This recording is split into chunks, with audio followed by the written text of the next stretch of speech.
जामगावमध्ये पूर्वीच्या परिस्थितीनुसार संपूर्ण शेती ही जिरायती शेती होती. चेक डॅम होण्यापूर्वी आमच्या गावामध्ये गावच्या ओढ्यावरती बंधाऱ्यांची मोठ्या प्रमाणात कमतरता होती. मोठ्या प्रमाणामध्ये भौगोलिक परिस्थितीमुळे नदी प्रवाहित खूप दिवस चालते, परंतु प्रवाही नदी अडवण्यासाठी कुठलीही योजना नव्हती.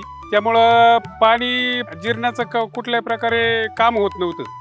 पर्यायाने शेतीसाठी उपलब्ध पाण्याची कमतरता भासत होती. आणि आपण गावामध्ये लोकांचं मोटिवेशन करून भूजलाची पाणी पातळी कशी वाढवेल याच्यावर आपण भर दिला. काही गावकऱ्यांनी वेगवेगळ्या साईट सुचवल्या होत्या. त्या साईट आपण ज्या काही फिजिबल साईट असतील त्या फिजिबल साईट फायनल करून तिथं आपण चेक डॅमचं बांधकाम वगैरे आपण केलेलं आहे. या नदीवरती 2 बंधारे बांधण्यात आले, सिमेंट बंधारे.